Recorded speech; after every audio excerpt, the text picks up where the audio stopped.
Here. Hello? Have you checked the children? They're all pots, all of them. Whatever you do, don't fall asleep. I'm afraid! Don't be afraid! No. Be afraid. Be very afraid. Here's Gingy. Pain has a face. Allow me to show it to you. Gentlemen, I am pain. I met this 6-year-old child with this blank, pale, emotionless face. The blackest eyes. The devil's eyes. You think that when you die, you go to heaven. You come to us. Hi, I'm Chucky. Wanna play? I think it's trouble. Julie, this guy, if he can't take a joke, he stinks. When there's no more room in hell, the dead will walk here.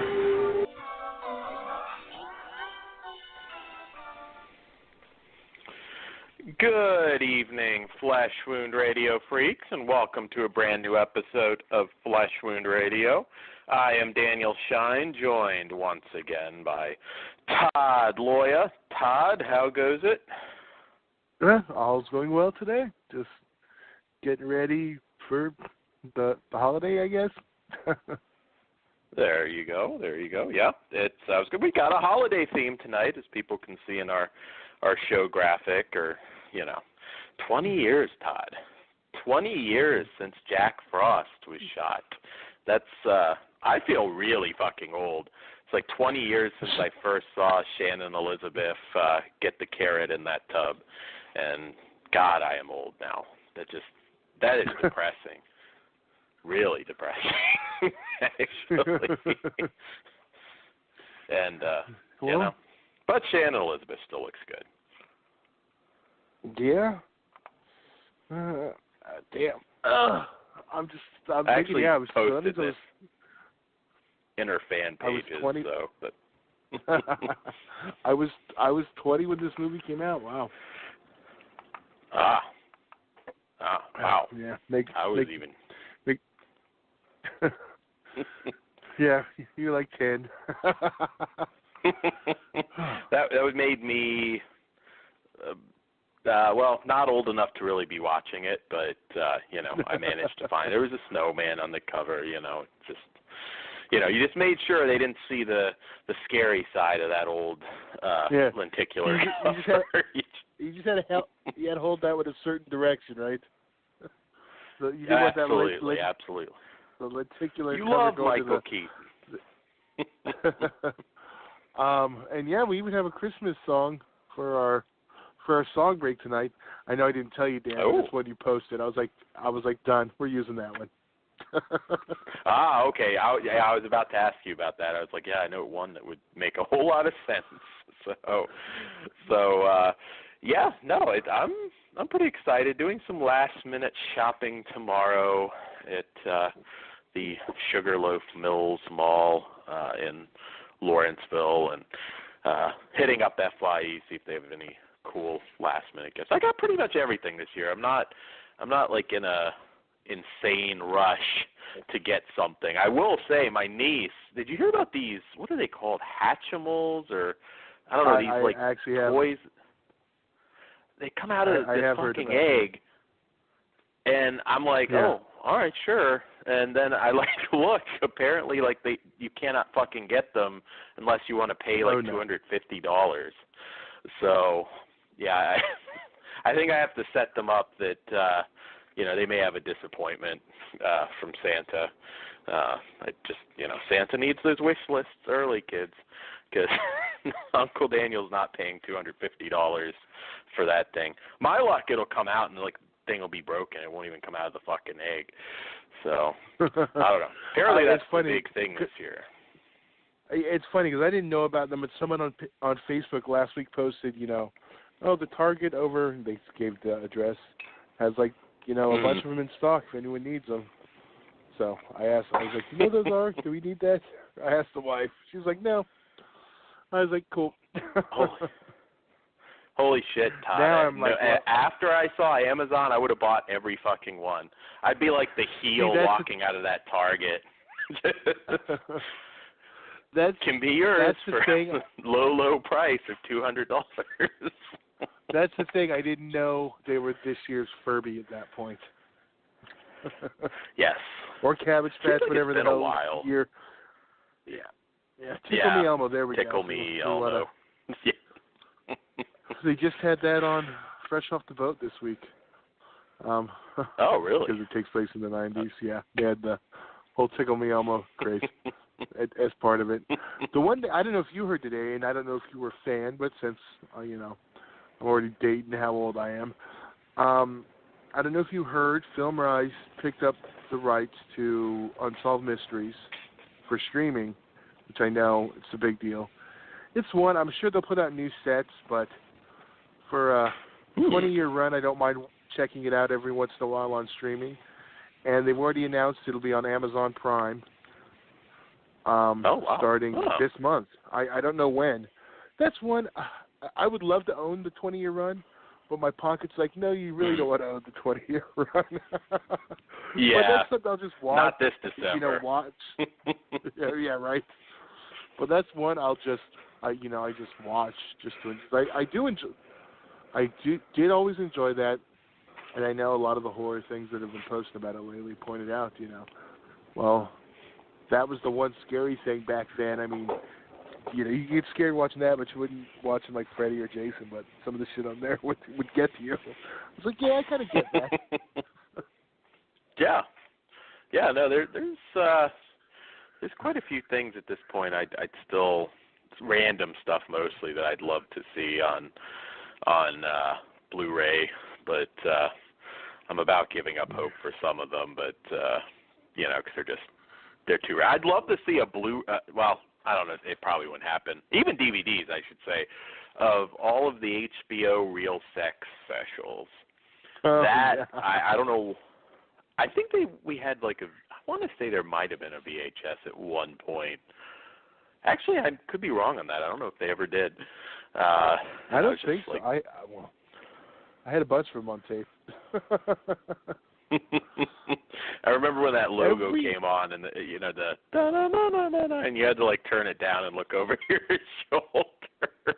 It's just nostalgia. It's nostalgia. No. Every once in a while, they'll still air Real Sex 20. It's the last one, and I'm honestly looking because I'm curious now. I want to know if they're on HBO Go. They even have them on their streaming site. I know I've seen them once in a while. They do still air them. I don't think I have my DVR set to record them anymore because it's just been, so many shows right now. But clicking R. I don't know. I think I can just press play by touching my forehead at this point because I've seen them so many times. But, unfortunately, Dan, they're not even on their fucking streaming thing. Yet, for whatever reason, if I want to watch Real Time with Bill Maher all the way from the beginning, I can. Yes. We have Real Time, we need Real Sex. Todd, I think there's a new Facebook group that's going to start up there. Maybe I'll talk to Bill Maher about it. I'll send him a message, and who knows, maybe he'll reply. I'll say if he doesn't, we're gonna just put cannibal women in the avocado jungle of death stuff all over the goddamn place, and maybe he'll do it. But who knows? Well, I don't know. We'll get Elvira. We'll get Elvira on board on that one. Yes. Elvira hosting the Real Sex Halloween special, the return episode. That is what we need. Well, that is what they need. They could interview us and a bunch of horror-themed perverts. They can follow me around the house, look at my porn collection. It'd be awesome. It'd be awesome. Oh, well, speaking of horror-themed perverts, I found my Hills Have Thighs when I was cleaning off my desk yesterday. That is a classic, Todd. I don't know how it was buried under. It was hidden with lava and some other stuff. I was like, hey, this doesn't fit in with that. And the Hitcher. And like, okay. I must have an interesting drinking marathon. Yes. Oh, God. There is a story, personal, and I don't know who's listening, but I'm going to have to tell you offline. It's funny, but I can't put it out there on the air, but it is funny. You can't change the name? I will say, no, not without it making sense.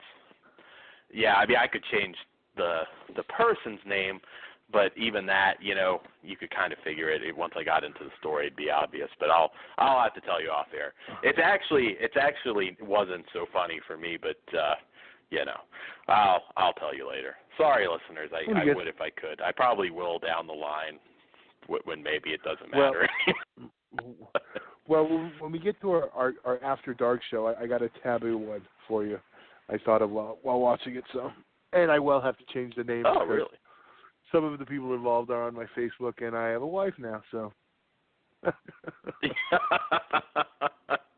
Just block your wife, Todd. She probably doesn't look at your stuff. Oh, I anyways. know. I was going to say, she unfollowed me, so she doesn't have to see all my posts, and she does not listen to the show. So that's pretty bad when your wife has to unfollow you. Yeah. That's actually that's. The wrestling stuff would piss her off. Is it because of me? No. I was going to say, oh, shit, what did I post on Todd's wall this week? Well, anyways, I know I did want to say I posted this a few places, and you'll be hearing more about it, but this is something that goes back a while, because it's something I know I wanted to do way back when, but it wasn't really my choice, and I think I was told, oh, hell no. But we are having the Flesh Wound Girls are coming. We are doing some new some models that are going to have horror-themed shoots for us for various some of the graphics you see in the show. There will be a website at some point. A lot of this is in development, but I did want to introduce to the Flesh Wound family Katie Simmons, an Atlanta native. Katie has a long history of theater, art, and photography. Owner and operator of a small photography company, she loves capturing the uniqueness of nature, architecture, and of course, people through her camera lens to show the beauty beyond what society dictates is beautiful. So basically, you're going to see me naked at some point, I'm just saying. She is proud to be labeled a sci-fi geek and also has a huge love of all things paranormal, with many experiences and encounters she loves to share with anyone who will listen. If you go to our Flesh Wound Radio Facebook page, she has a link to her studio, her photography studio. So if you're in the Atlanta, Georgia area, definitely check that out. It's on our Flesh Wound Radio Facebook page, and it's Dragon's Breath Studios. So it's got some funny stuff coming, Todd. I'm pretty excited. It's a cold winter, ironically, out here right now, but not compared to most of our listeners. I'm not going to bitch too much, but we've got some cool shoots planned. I don't want to spoil too many, but I will say one involves Dracula, and it's not traditional. So keep your eyes out for that. I think it's going to be a ball. Let's see.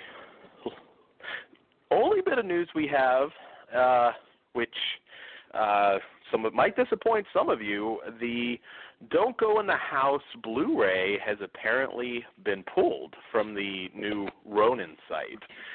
Which we've talked about here on the past, which is now going to have not all, but I guess some of the arguably higher end Scorpion and Code Red Blu-ray titles. And there was some controversy. What do you think about this, Todd? Because in a nutshell, this version, the version they have looks better than any other version. I don't think anybody's disputed that. Yeah. There's more gore. There's some more, some good character stuff. I haven't watched it yet, so, I can't speak on it too much. We will have a review for that soon. But apparently the only differences are a couple gay slurs have been taken out, not because of content, but I guess this was the TV elements of the TV cut, and there are a handful of curse words. So it didn't sound like something worth getting upset about. I don't know. Am I wrong, Todd? I don't know on this one. I tend to just go with what I feel. I see both sides on this one because if it goes back to the whole thing, the version you're used to. I think honestly we'll probably get into it more when we review it next week because I haven't watched it yet either, so I haven't been able to make gather my own opinions. I think as of now, it doesn't seem like a huge deal. It kind of sucks. But it was announced as an alternate version. I don't think Scorpion went in there with the knowledge that it had these cuts or these alterations because they've always been up front and they would have said there's, some few dialogue tweaks too.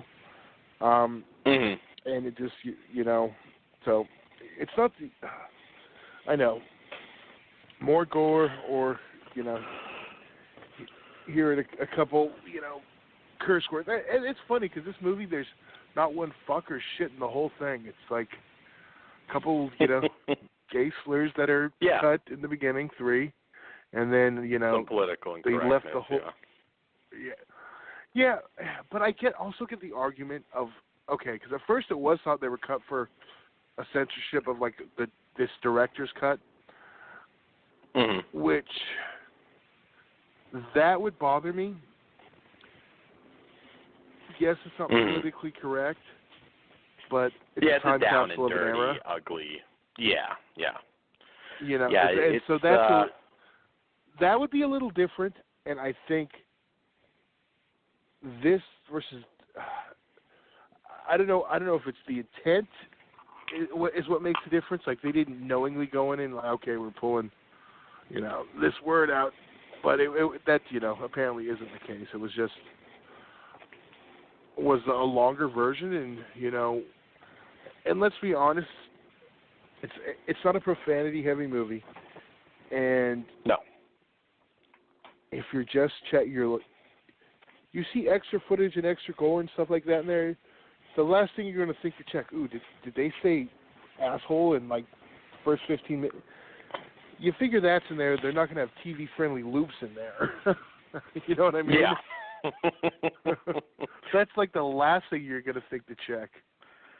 When in the hell did this ever air on television? That's the thing. I don't think it ever has. I think they were prepping it, and it, it never happened. Yeah. Right after Maniac, no idea. ABC Family Movie of the Week. Hell yeah.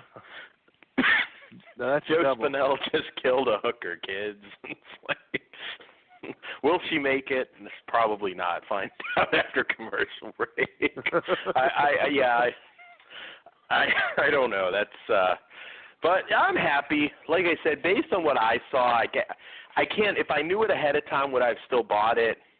Hell yeah, to be honest. Yeah. And now that it's pulled, it's an instant collectible because I think Chris told me somebody already had one up for like $150 on eBay, so they move fast.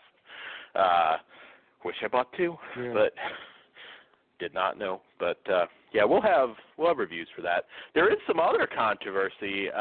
The Black Christmas Blu-ray is apparently Scream Factory is going to do a replacement disc for the botched mono soundtrack. What do you think of that one? I'm glad. That's my preferred track. Black Christmas is another one like Halloween where the 5.1, the modern sound effects are noticeable.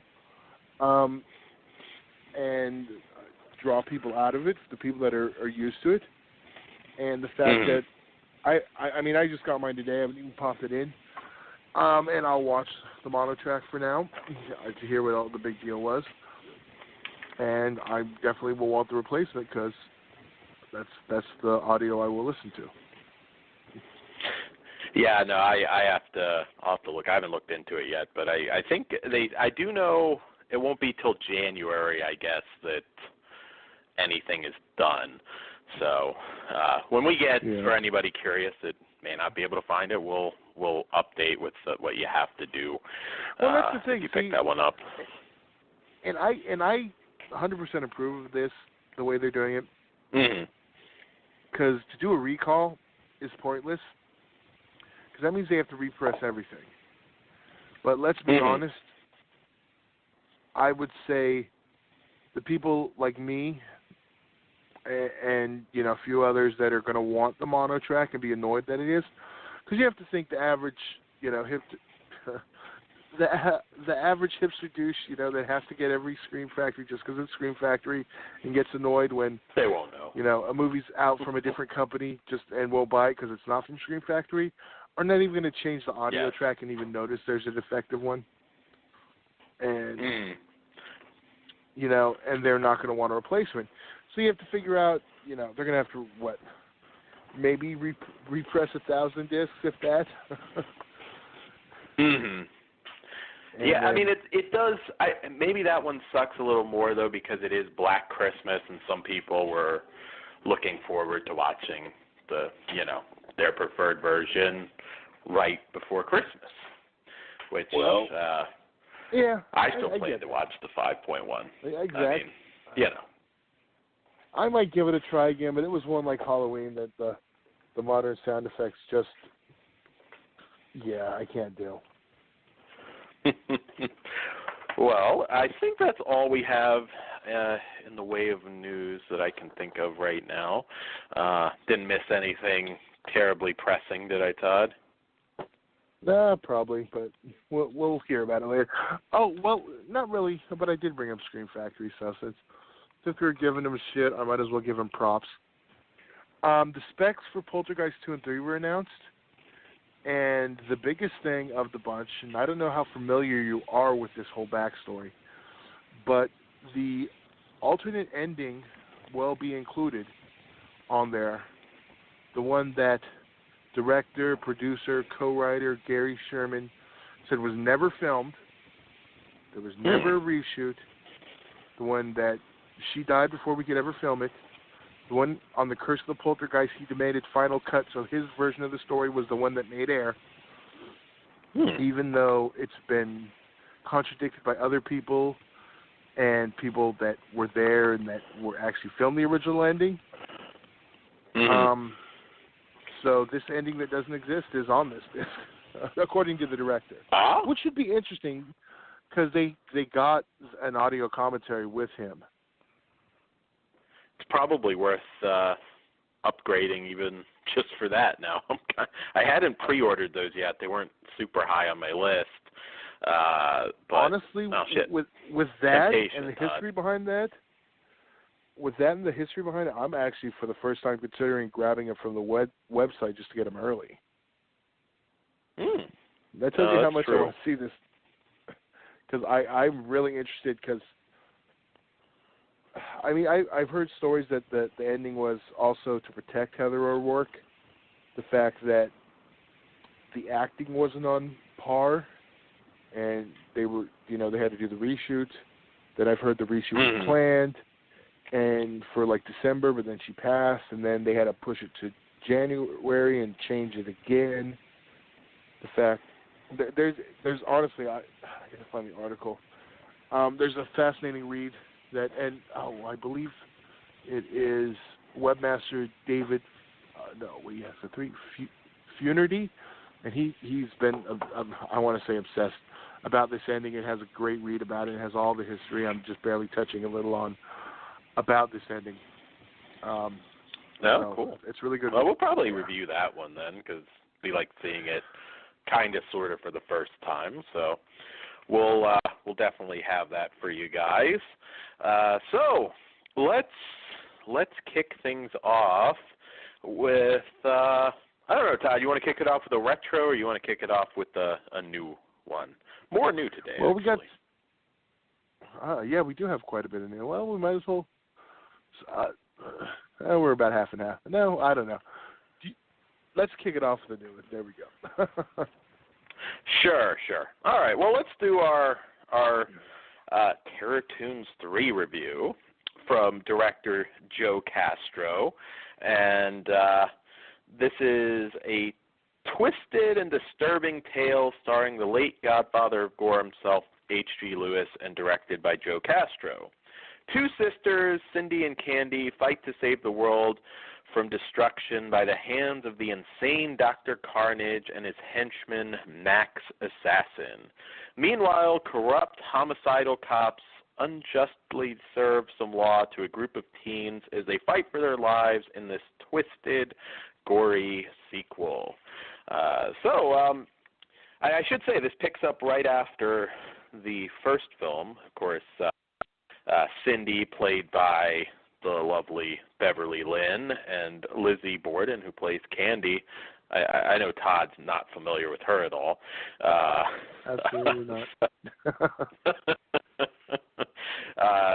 So this has been an interesting franchise because, of course, kind of a fairly large amount of years in between 1 and 2, and I don't know. I guess it's been.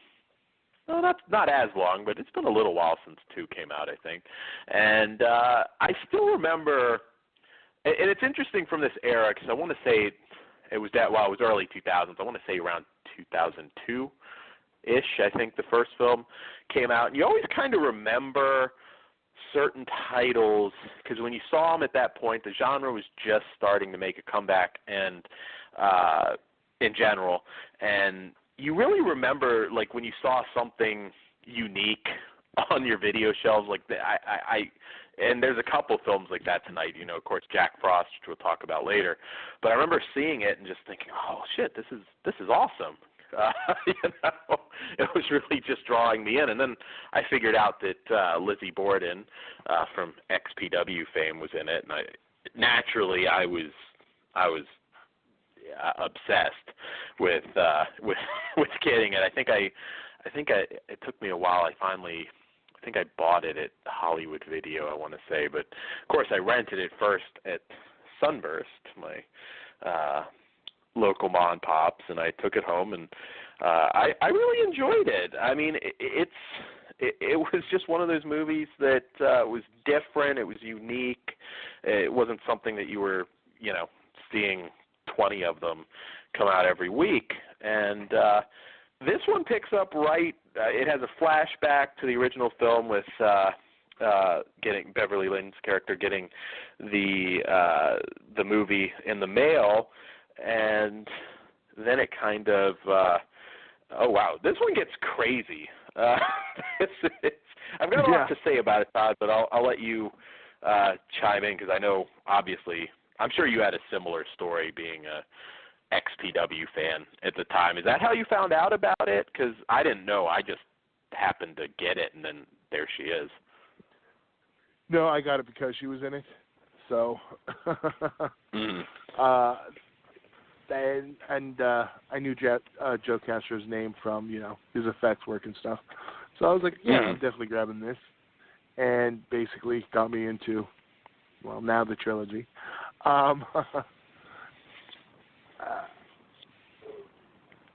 You basically our stories were basically the same, so I don't have much on how I got into it now. But yeah, the new film itself, I agree. It really just starts off with a bang and gets it all set up. And right from the beginning, this one, and I'm not saying the other ones don't, but this one, to me, blended the reality and the cartoon mix the most realistically. Like, instead of the other ones where they're in the cartoon, it felt like the cartoon was in the real world, if you know what I mean. Yeah. It, like, played out more, almost more realistic, like a live-action cartoon. Yeah, and, this is one. The only complaint that I see some people happening, but I don't think it's really valid in this case, because of course, you're talking, the another dimension essentially is, the digital effects. But I really enjoyed this. Like I said, you have to have a taste for the bizarre and surreal, which of course I do, and I think it has potential to be a really great cult film. I think the other ones are as well. I actually have somebody on my page, my Facebook page, that Terror Toons is like her favorite movie growing up, because she kind of I guess got away with it. Maybe parents thinking it was a cartoon. She was younger at the time, and that was just, it's always held a special place in her heart because all you that's had what to do she saw. All you had to do was quote Lizzie. It's a new kind of animation. It says so right on the cover. It is. And H.G. Lewis, man, I think I heard that he was in this before, but I'd forgotten, and it was so cool to see him in this. I miss H.G. Lewis, man. Just such a legend. But you get to, he narrates the Three Little Pigs story, which kind of, Todd, am I the only one that had an odd craving for a chili cheese donut when I was watching this? I know, you're not, but while I was watching, I was wondering, is this the donut place Bill from Code Red always posts about? I don't know. If I come down to California, we got to find if this chili cheese donut is actually a thing. But because I'm like disappointed. I don't even think I can find that in Atlanta. I might have to make one. If I make one, I got to learn how to go live on Facebook. Then I'll post me eating the chili cheese donut. And yeah, I mean, like I said, obviously, I mean, this is a bizarro flick. If you're a fan of, like the novels of Carlton Mellick or people like that, I think you'll really enjoy this. And it brings the gore. There's tons of gore in this. I can't even read all the highlights because there's so many, but, creatures bursting out of bodies, saws slicing through people's faces. Brink Stevens shows up, which, that's like an automatic good review for me. But the head curb stomp. I mean, there's a lot of gore. Like I said, it's some digital, some not. But I really like this one. I like this style. I think it keeps it interesting. Anything could happen, sort of scenarios, and there is some frontal male nudity, so people that always talk about us talking about boobs all the time, there is some frontal male nudity, so don't say we don't help the ladies out by highlighting that. There is some giant wolf wang in this one for you ladies. And I had a good time with this. I mean, don't forget, don't undersell it. Don't forget giant implants that, or you get some female nudity with in the implant scene, I guess we'll call it. Giant tatas tearing through the city. Yeah, no. God damn it, Todd. Spoiler alert. I didn't go as far as you did with that one. You gave away a lot more on that one. Wolf Wang is not a spoiler. No. I didn't say what happened in the female nudity scene. Oh, that's true. Yeah, that's right. You started it. That was you. I'm going to say, though, that it won't ruin the movie for you. But, yeah, I mean, lots of great gore highlights, an entertaining chase sequence. Like I said, I will say if you didn't like the others, you won't like this. But I enjoyed it. I enjoyed it quite a bit. I had a really good time with it, and you don't get to see a whole lot of Beverly Lynn and Lizzie Borden. That was my one. That was my one complaint, right? And I told you that already. I'm always going to be disappointed with the lack of Lizzie Borden in a film. So, but well, there are sequels planned. Spoiler. That's what I was going to say, because we do see them again at the end. So it looks like, I mean, I'm guessing they'll be more prominently featured. I'd like to. Yeah, I kind of. Yeah, I have a feeling, because I think there's going to be a 4 and 5 actually. So I think there's IMDb listings for that, and I'm not sure how far along they are, but so yeah, it's interesting that this relatively low budget movie from the early 2000s now is spawning all these sequels and is still very popular. I think it's one of those ones, like, later on you realize just how many people saw it. Again, Jack Frost, we'll get into that later. But, it's one of those movies. I think it's like, it has legs. It's something that people really remember. And until recently, I don't think maybe that was particularly realized just how popular it was. I had one of my friends, who's 22, hit me up, saw it when I posted I was watching it, and I was like, I had no idea. He was asking, what was up with 3. I told him, which I'll tell everyone else listening now too. It's available for rental or purchase, I believe, on iTunes, Amazon. Yes. And I'm sure there's other platforms too, but those are the 2 big ones. We'll go with those. On VOD. Yeah. So if you want to check it out, go ahead and rent or pick it up. There's no, as of now, there's no physical media yet. So hopefully in the future, I know this is one we'll eventually want to own in our collections. Yeah, absolutely. I was going to say maybe a box set is possible at some point. I don't know. Not sure where rights-wise with the first one. Well, I want to say. See, I don't know the way it works, but I want to say the director has the rights, because I believe he self-released them on Vimeo with, I believe the director's cuts. I haven't seen those yet. I don't know the difference. I don't know exactly. I do want to see those. A Terror Tunes double feature. I'm actually looking up Vimeo right now. I think a box set's a great idea, especially now with it, I'm kind of interested to see where it's going, the direct follow-up. Okay, I was incorrect. It doesn't say director's cut, but there is the Terror Tunes 1.5, which I don't know. That I haven't seen. It's a short, I think. Wait, plus bonus short. Yeah. Huh. Oh, we'll have to check that out.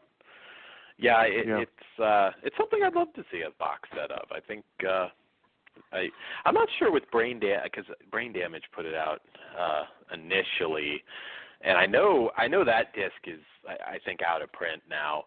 It's actually I think getting not impossible to find, but it's starting to get a little more difficult to get a hold of. And well, it's from the producer. I'm looking right now. The Terror Tunes double on Vimeo is from the producer, so it's got that. Frank and Fake, very excellent documentary. I recommend also, and Terror Tunes trailer and stuff. So hopefully that means they have the rights to put it out again. Yeah, I actually bought the second Terror Tunes.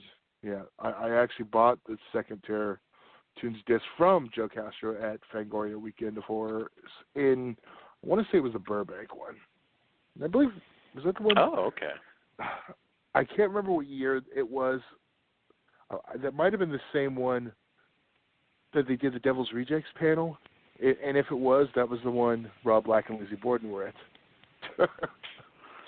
Oh. No more. They were the power couple, but I that. I got a picture with both of them that day. I was very happy. Oh, that's cool. You have to actually. That's on your Facebook. I'd be curious to see that. I think it is. So yes, Terratoons 3.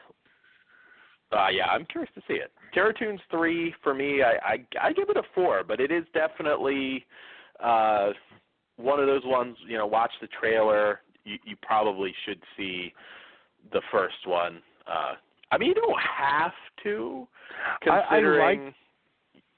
I like how they gave the summary at the beginning in case you hadn't. I didn't mention that. Yeah. Kind of just got. Yeah, I mean. Or if you hadn't seen the first, you know, if you hadn't watched them in a while, because I did end up watching the first two before just to get back in, because it's been a while. So. Yeah. Yeah, it's been a long time for me too, but so yeah, I give it a 4. What say you, Todd? Yeah, I'm on par with that. It's definitely a 4, but you know, like you just said, make sure check the trailer first, because if it's not your type of humor or type of film, you'll know from the trailer. If you see the trailer, you have to have a taste for the bizarre. Yeah, then I definitely say go for it. I do recommend it, and check it out. Absolutely. Officer, what was it? Officer Hate. I'm just saying, she was hot. I'm just throwing it out there. I think it was Officer Hate. The lady. That was pretty cool. But anyways, what time is it here? Yeah, we'll do another review. I thought for some reason it was later than it really was. So we did a new Let's Tackle a Retro, which I guess we kind of have to have a disclaimer on this one, because Todd, you did help make this release possible. So if you like it, you gotta thank Todd. Just saying. The Undertaker, okay, yeah. Joe Spinell. You're married. I was gonna say, it's like, you know, you all owe Todd a BJ, but he can't accept them. So yes, the Undertaker. See, yeah, absolutely. Todd is passing him on to me, and you know, so yes, you know where to find me. I'll be at Days of the Dead, so if somebody wants to collect on that, you know, there you go. So, The Undertaker is a 1988 film starring the legendary Joe Spinell, and from 4 different directors. It's kind of interesting. And from the back cover, for years, Roscoe, played by Joe Spinell, has been the town undertaker. However, inside his funeral home, he's been amassing a bloody collection of human souvenirs, which he uses in unspeakable acts of violence and perversion.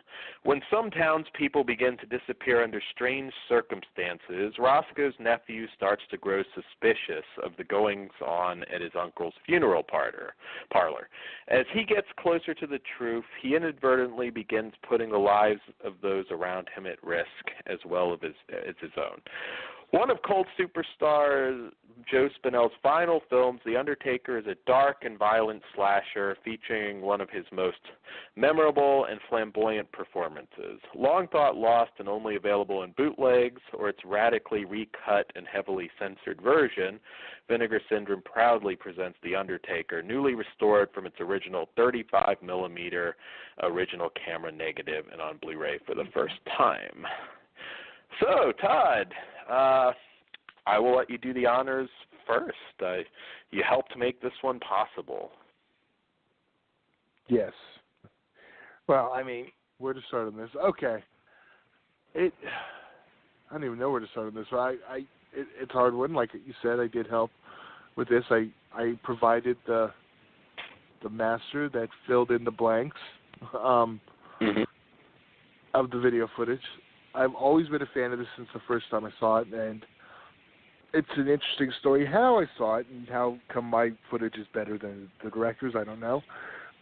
Quite a few years back, Fangoria did a retro article on a lost horror film from Joe Spinell about The Undertaker, and that was, I can't remember who wrote the article, but basically got a hold of a copy of the VHS from one of the directors, and they'd mentioned how they got it. And I basically went on eBay the next day, and probably the same day, found it from the director, bought a copy, and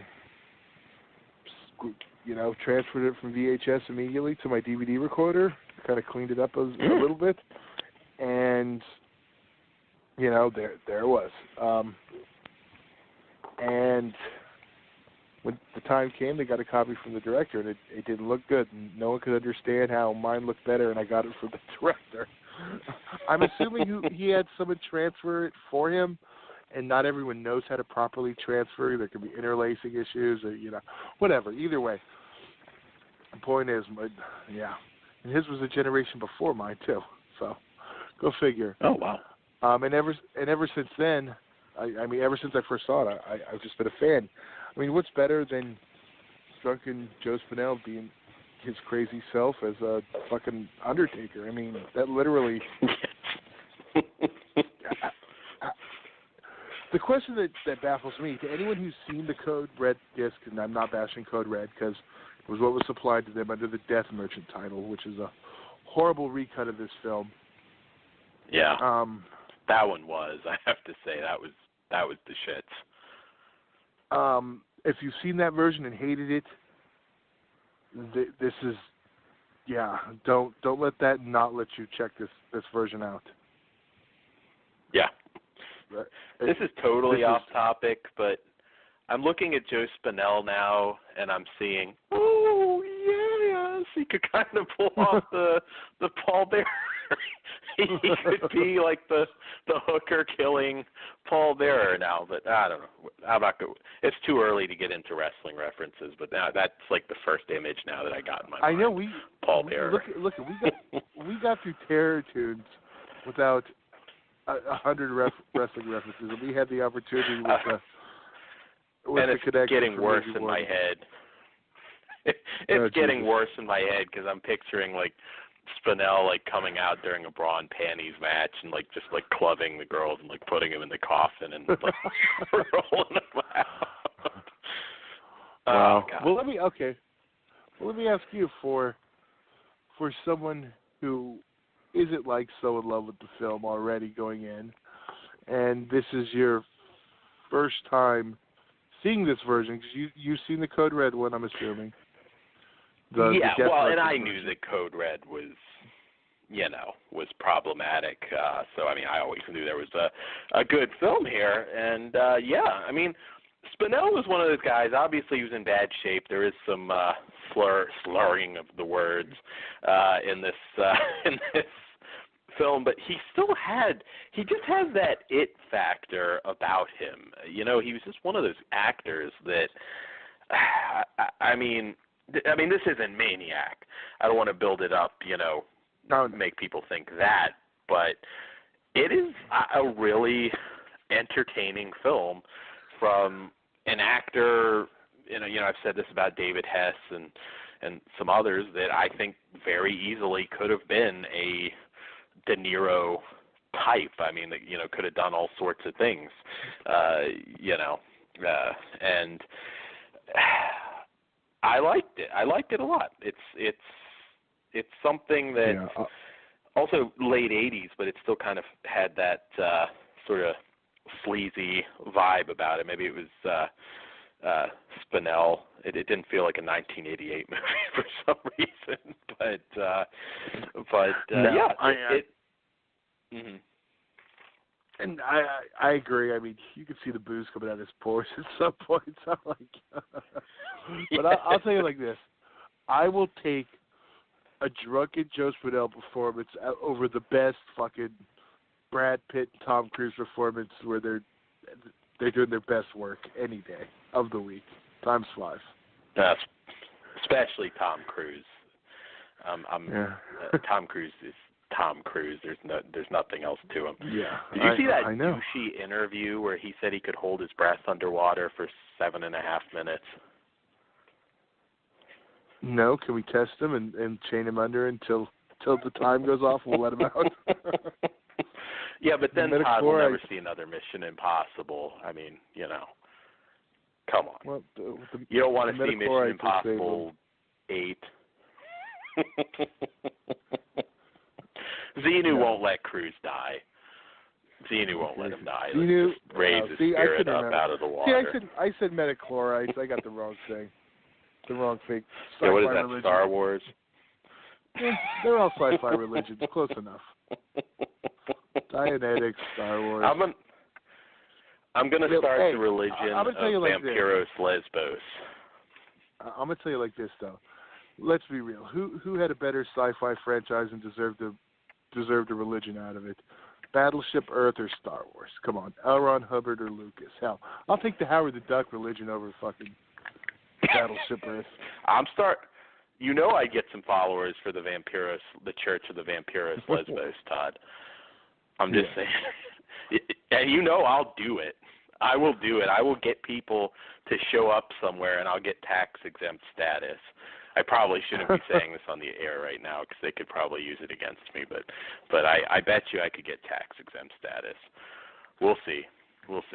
But anyways, back to The Undertaker. I made a Paul Bearer reference, and we totally went off.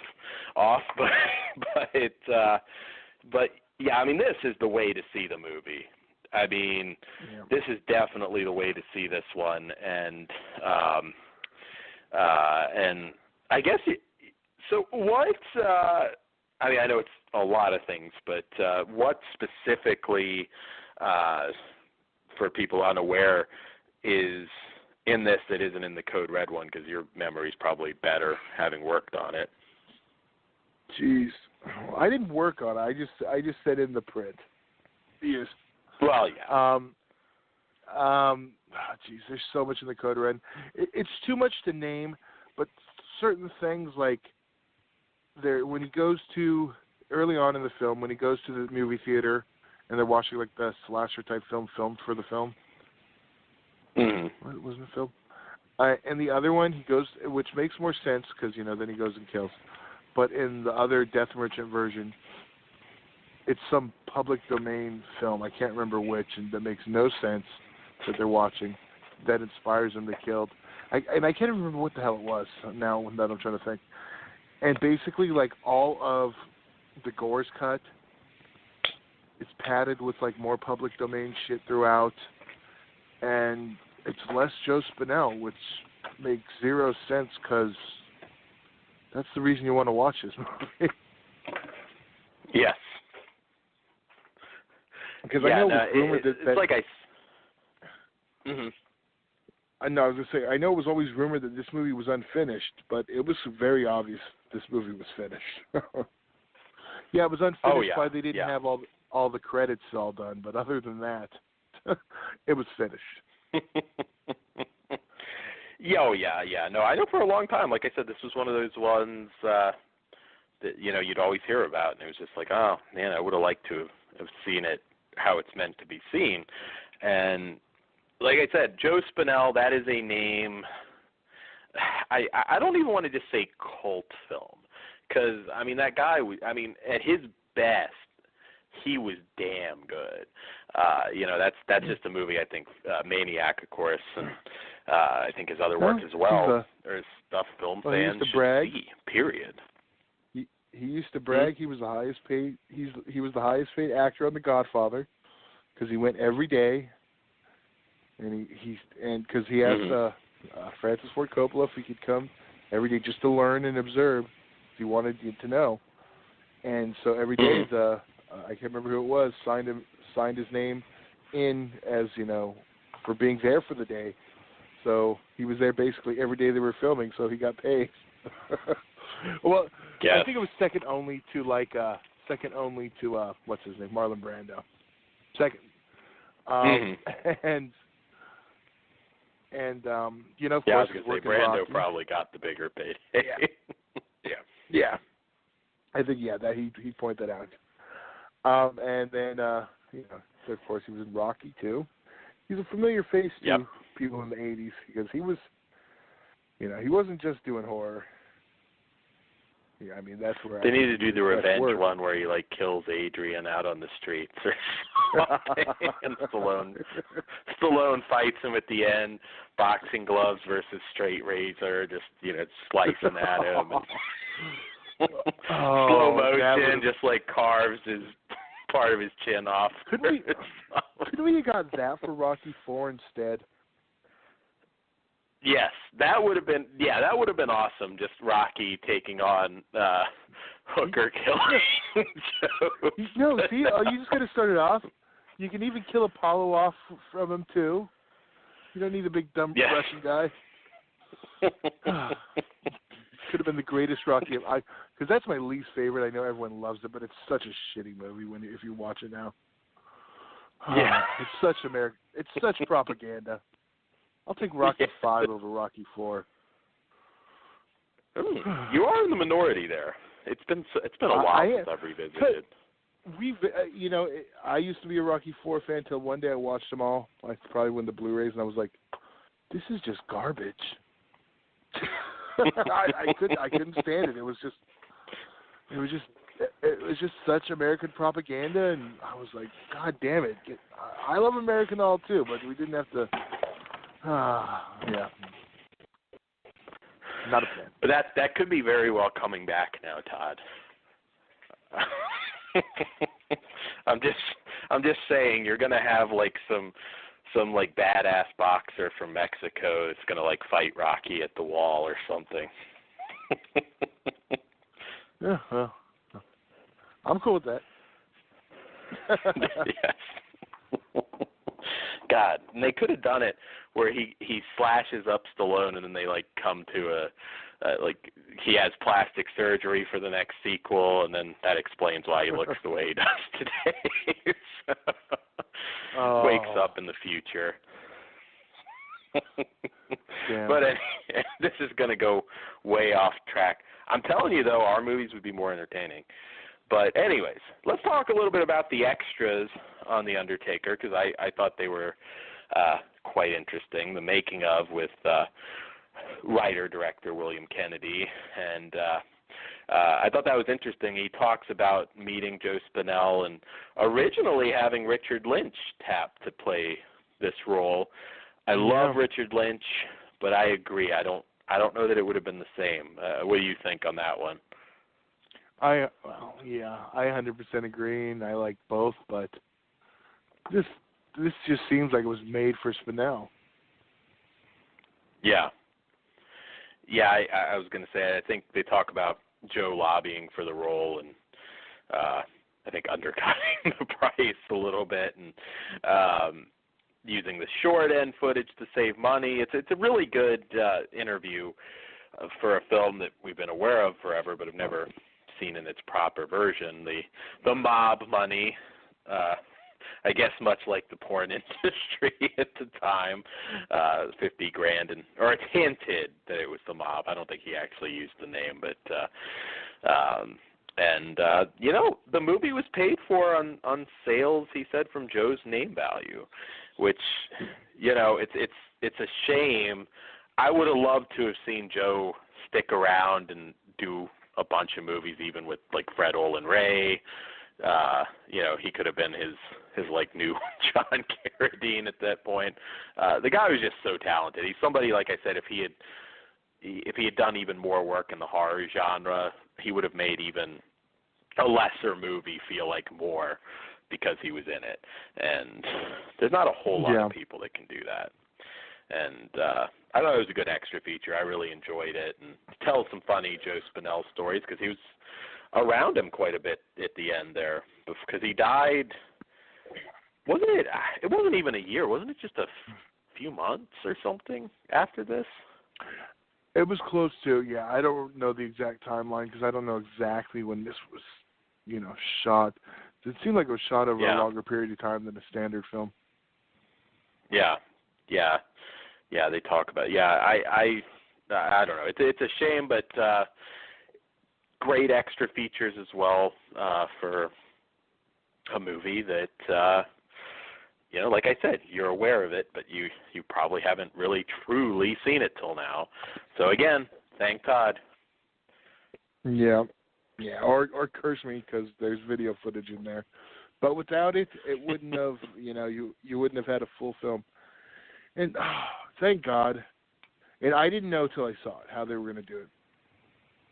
Because it's properly framed to fit the thing, because I don't know if you watched the Scream Factory Legion cut. Every time it went to video footage, they played the video footage 4:3 instead of properly framing it to the matted version, and it was threw off the ratios and was driving me insane. For the film footage to video footage on this, it's pretty damn seamless. I mean, you can see the quality jump, but it's not as jarring. And then you get a pretty big chunk, because I didn't know how much of the footage was going to get used. And I was, I had heard about 6 minutes worth of video footage in there, and it seems pretty accurate. Because honestly, without that to fill in the gaps, the end of the movie, it would have been pretty abrupt ending, and a good chunk of the film, was missing. I had no idea until I watched it. I just know that they needed something to fill in the gaps. Yeah, obviously, I might be. People might think I'm prejudiced, but I seriously doubt anybody's gonna watch this and wish that footage was not there. It definitely fills in the gaps. So, so Todd, what say you on the movie first? See, that's not even fair to ask me, but I give it a 4. I fought myself from giving it a 5, and overall package I give it a 5. I'm right with you. It's a 4. I mean, it's not, like I said, it's not Maniac. So don't expect, a masterpiece. That would be a 5, certainly, I think, from both of us.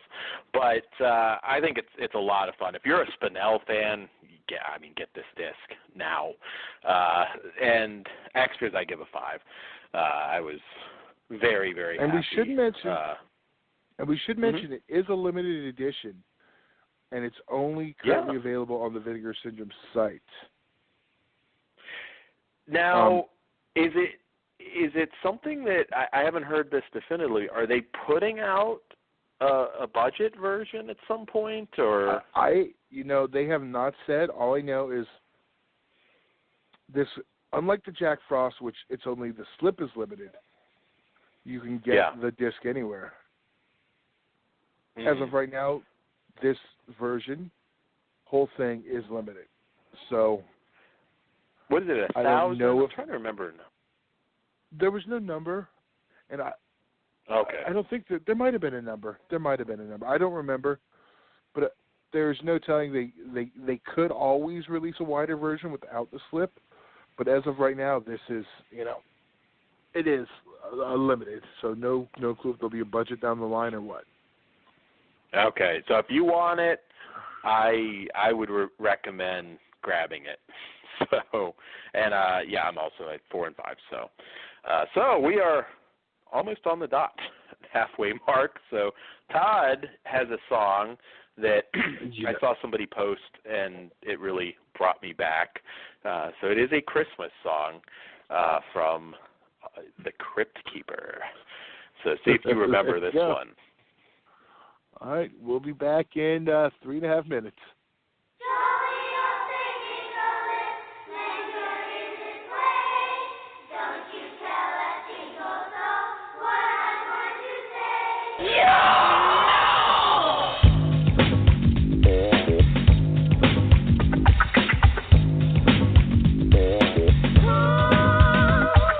Listen here, St. Nicholas, Christmas Day is near. Me and all my fiendish friends have something you should hear.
gift. So listen good, my chubby friend. Lean your ear this way, or I just might whack it off first thing Christmas Day. The headless horseman wants a gift. Bet you can't guess what. He's not only lost his head, now he's lost his butt. Hannibal the cannibal would like some Christmas punch. Then he'd like to meet your elves and have them all for lunch. Frankenstein just wants a girl wearing lace and bows, but make sure she's blonde and stacked, or they'll eat your nose. Wolfman's needs are quickly met. He's not hard to please. Just recommend a real good vet. He's been getting fleas.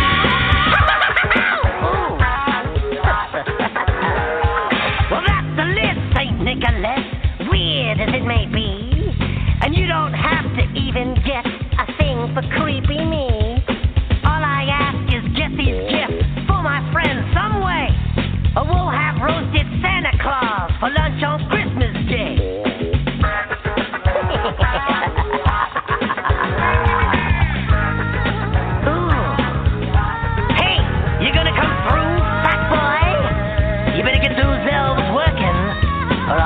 Check the green card. Hey, what's Mrs. Claus doing tonight? She's gonna be free, 'cause you're going to be filling my order. You better get busy, chubbo.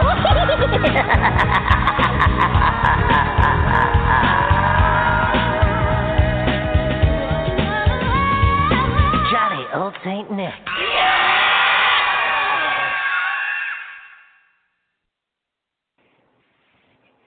And we are back. That is more classic than Silver Bells. Yeah. Agreed. I'm gonna have to pick something next week now. I'll go into my strange Christmas world. Yeah, maybe we'll find a couple. Maybe we'll do a couple Christmas songs for. How many wishes? We just got one. I keep forgetting. I know. Now. I feel like we should be doing something more Christmas for next week. I feel like I don't know. We may have to rethink. What do you think? I mean, do you think we should Christmas it up? Because we have the following week we can always push things for. I don't know. We'll talk. Yeah, we'll have to. I don't know. Maybe there are a couple possibilities. I mean, we do have our After Dark special, which I think we're recording before, but we'll probably set it to air on Thursday. But yeah, we'll see. Maybe I don't know. Maybe we'll find something Christmas After Dark. It's they do exist. I know. I have a couple. Yes, I know you do. I have more than a couple. Yeah, we'll talk about that. We'll talk about it, but I know we're going to have something next week no matter what. So, if you're sad and lonely, you can spend Christmas listening to us tell stupid jokes and talk about boobs. So, there you go. Our next film, on that note, there are no boobs in this film, really. But I know. I wish I forgot to add our sound bites because that's a great grab by the pussy sound bite. Yeah. Yes. Oh God, I don't want to get into Trump jokes. He made like the biggest. It was he was talking shit. Somebody sent me some clips from one he just like right before we went on the air, and man, he was talking shit on people. But anyways. Next film. Oh, this one actually is one I'm very eager to talk about. And that is a new film called Beyond the Gates from director Jackson Stewart. Before I get into the synopsis on this one, Todd, has this been picked up by anyone yet? Is this an IFC Screen Factory title? Yeah, it's an IFC Midnight title. Okay, I thought so. I didn't want to say that if I wasn't sure. So this one's not out yet, but it'll be coming out, I assume, in the not-too-distant future. I don't think there's not a pre-order for this one up yet, is there? No. It just debuted on VOD this past Friday, so it's only available for VOD rental right now. So they normally give it a couple weeks before they announce an actual date. Get some rentals out of it first.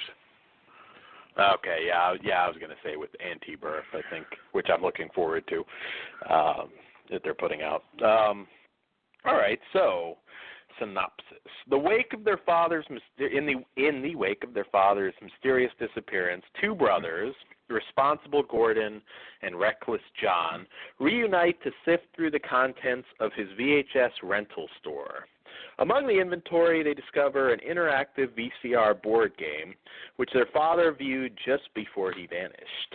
Intrigued, the boys play the tape and discover it's far from an ordinary game. The video is a portal to a nightmarish alternate reality that they must escape. Pretty awesome premise. I was going to say Todd popped a boner. Not a weird boner, because we all pop a boner for retro VHS rental stores. We all grew up on them, and thought it'd be really cool. He told me the premise, and I think he got like halfway through it, and I'm like, oh yeah, shit, I'm sold. Forget whatever else we were gonna do. I'm sold. Does anybody remember VCR board games? They were a thing. I'm just saying. I'm going to tell you like this. It's in my garage. I got the RoboCop one. Yeah, we are playing the RoboCop one if I come down there, Todd. Oh yeah. My favorite part about is it has the one guy in the liquor store shooting the Uzi that's like fuck me over and over, but I can't. The loop is like, oh, forget me, just over and over, and I was like, it makes me crack up every time. So you're saying basically it's kid friendly, so we don't get a Kurtwood Smith bitches leave moment. Unfortunately not. It was the 80s. It could have been sexist. It's like women leave the room. Yeah, if it is, because if you just told me if you just heard the censor I did, they were completely fine with the thug shooting the Uzi everywhere. It's just he couldn't be saying fuck while he did it. This is for children's VCR games. This is the Reagan era, so makes sense. We had a cartoon shoot up a fucking liquor store, but you can't say fuck. Well, no, I mean, you think about it. You had the RoboCop, the hard R-rated action movie, became a cartoon for kids on the morning. Same with Rambo. Yes. And, Toxic Avenger. A child molesting burn victim had a toy in every Toys R Us. Yeah. Freddy, of course. Yeah, I was gonna. We had a Pee Wee Herman, pedophile. Also had a doll. It's gonna get creepy the more we mention all of this fucked up stuff. Yet now, a mother cries on Facebook when Kevin Owens heals her son like a good heel is supposed to. Don't get me started on that shit. Please send me a free T-shirt. I liked it. Oh God, yeah. Maybe we'll talk. Well, I liked when Owens just responded to her. It's like he didn't break. He didn't break. Maybe if I bitch and complain, I'll get some free shit. But anyways, to the movie, because shockingly we didn't like it that much. I'm not saying it's horrible, but it opens in the summer of 1992, grand opening of this video store, retro sync score, opening credits. I'm sitting there, Todd. I mean, like I said, I'm like anticipating a pretty awesome movie, and it's just not. No. It's competently made. It's just so underwhelming. It doesn't quite capitalize on. It doesn't fully capitalize on the VHS nostalgia. Even the video store even just was kind of lame, which apparently this place exists. It's in California, Todd. I know you're going to go visit it. Well, now I am. Oh, shit, what's it called? Yeah, I thought I read that it does. They shot it in an actual small sort of hole in the wall place. I'll get it. I'm sure. Eddie Brandt's Saturday matinee video. Apparently that's real. Don't quote me on it, but I thought I read that somewhere that it is real. And I don't know. It just, there's a few good gore moments. The acting's okay, but they don't really fully develop the tension between the brothers. It starts off slow. It never really gets going. And I'm all for a slow burn, but not when there's like no payoff whatsoever, really. I mean, I don't know. Am I being hard? Because it had a few moments in there, but I just did not dig it. What did you think? No, and I did just find it. It's in North Hollywood on Vinland in L.A. We know where Todd's going this weekend. They didn't even have cool posters hung up. You know what I mean? Like, I was like looking at the video store and I'm thinking, I don't know. I saw a copy of Twister. I don't know. They could have gotten more out of the nostalgia angle for me. They needed a Blood Fist I poster. agree. I agree. It needed a bit more nostalgia, and I just sorry, got to close my windows now. So I had them open. I was looking and trying to find where it was, and it looks exactly the same. Yeah, I think that's the problem. If we would have just saw this, and I know it's my fault because I don't fall for the hype of stuff very often, but I heard the premise, I saw the poster. The poster got me, and then I heard the concept, and then I watched the trailer, and I was already in love, and then I watched the movie, and it was just the aspects they really pushed in the trailer. I think it made it to the point it was so hard to deliver that. Because let's think of it like this. If they would have pulled the video store stuff out of the trailer and just had it, about even just the VCR game, I think it would have been just like, oh, cool, when they get to when they, show up in the video store and we see all that stuff, instead of it's so featured in the trailer, that's all we're thinking about. It seems like it's so much more the story than it actually is. You see one thing I would have done, and again, I hate to Tuesday morning quarterback a movie, but like when they found that key, and they could have had the same plot point. See, that's the one thing. It's like it played it a little too straight. I felt like this movie was missing some humor. I don't know. It was just very dry. And that's what I had heard. It was a throwback to like the Reanimator style humor, which that would have been perfect.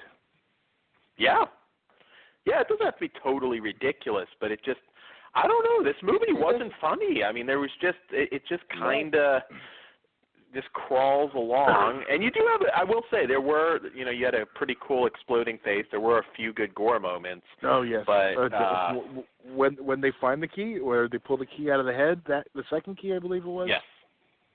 Mm-hmm. Yeah. Yes. I really dug that part. Yeah, that was cool. But unfortunately, it's sad that that's one of the only things it has going for it. Perfect example, when they found that key, and I know I don't even have to ask you, I know you had the same thought, and they were like, oh, I can't remember the exact dialogue, but, it's like we finally get to see it, and I'm like, it's a video store.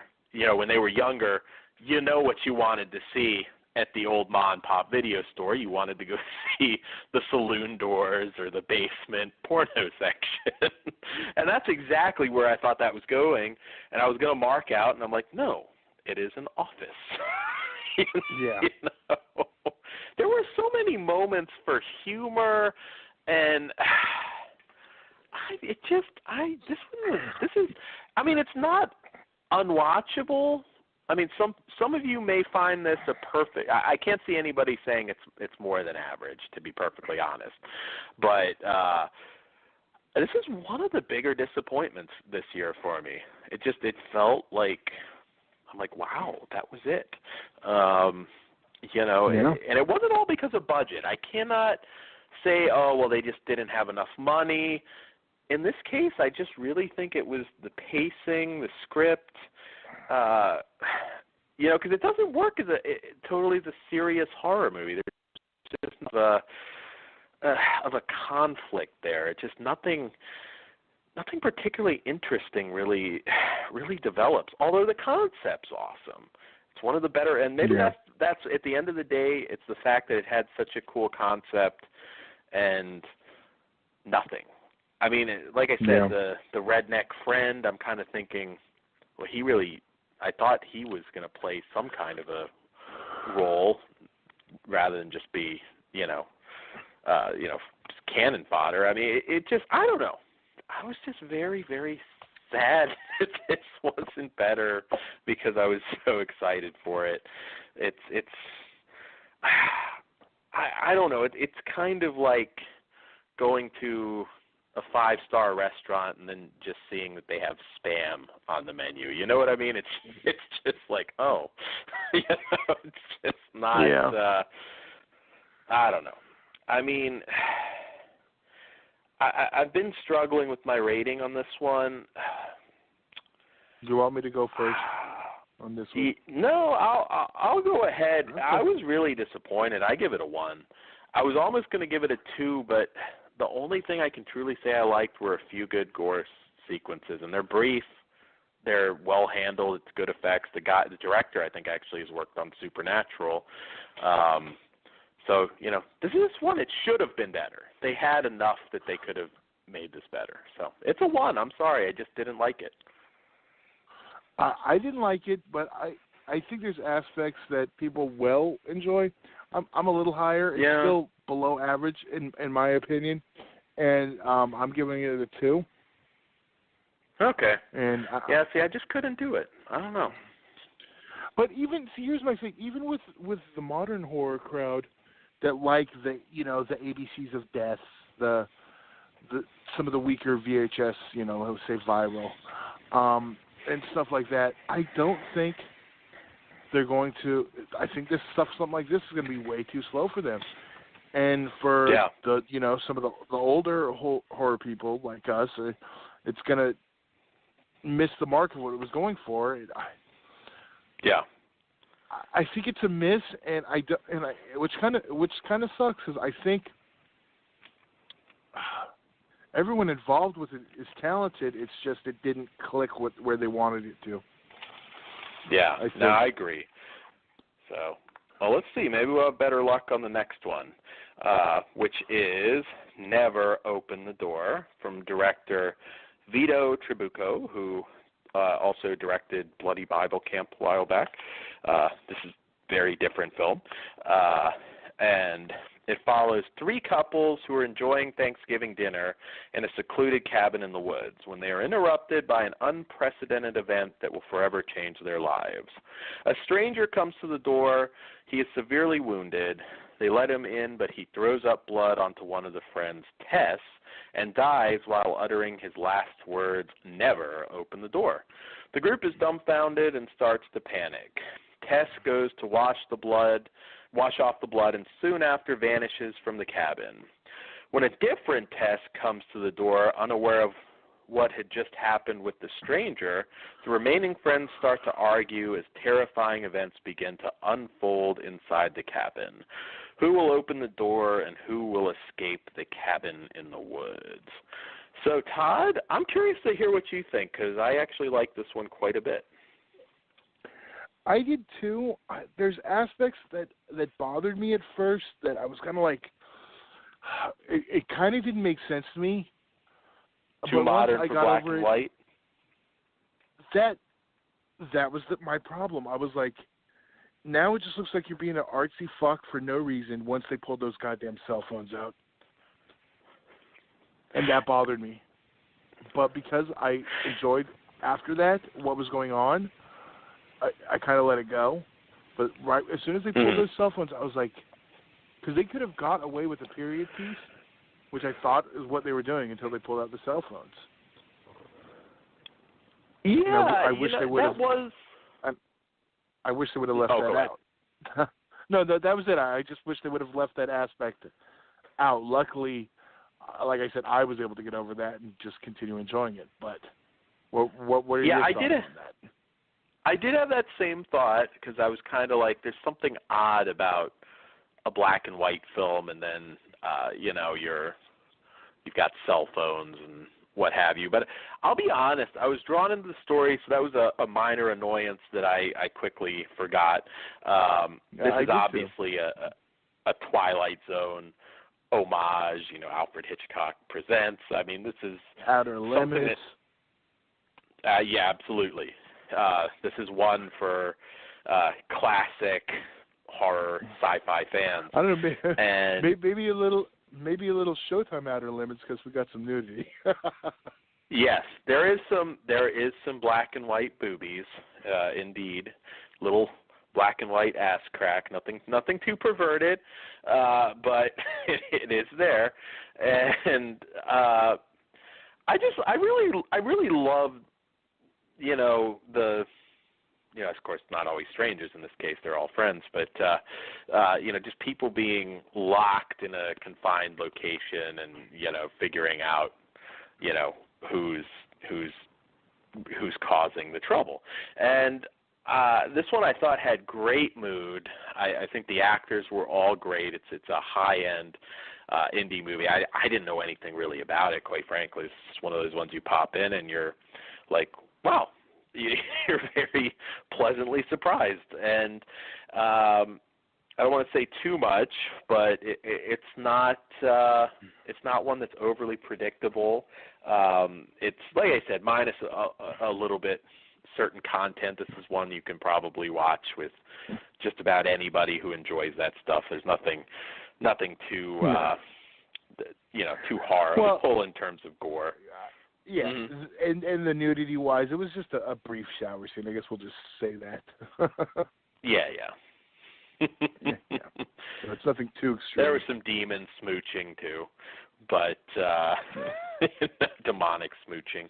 But yeah, I really liked it. I mean, this is one that it's there's something about a black and white horror flick, and there's some recently that have gone black and white, like Bloodshot, the new guinea pig movie, which should not have done it.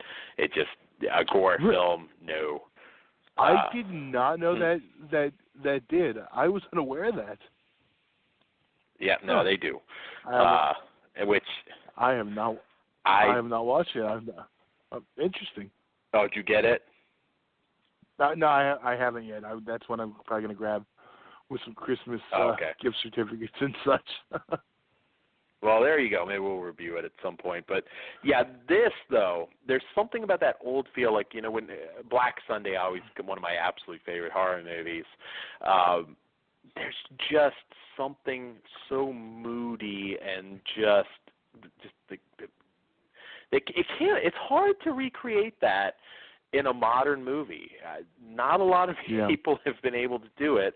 I think this is a pretty good effort. Like I said, same thing, certain dialogue, the fact that a guy tries to pull his dick out at one point, it was a little odd for a black and white movie. I almost think if you're going to do that, you almost have to be a little more on the clean side. I don't know, it's just something more, I don't know, authentic about it. Am I actually suggesting they should not have vulgarity in a movie? I know. That's for behind the camera. You know, Hitchcock was pulling his dick out, showing it to whoever. Janet Leigh or to be edged, but not in front of the camera. It's all not in front. It was just to get a reaction. Yeah, and it's a very creepy film. It's one that I'll throw it out there. There's probably a lot of modern horror fans that maybe haven't seen something like this. So I would throw it out there as an indie that, you know, harkens back to the I mean, I'm very happy to be living in the era of horror that I am, which I guess we can almost say is I guess if anything, the TV horror era, because that's probably where you're really getting some of the best stuff. And but this one harkens back to a time long gone, and it was a treat for me. I really love this movie. A couple minor, those minor little complaints, but overall, Yeah. I thought this was a great watch and a great And script. honestly, I agree. And if it wouldn't have been for that, something like that cell phone thing that bothered me, it would have kept. But as soon as we kept going, I just was okay. I accepted it.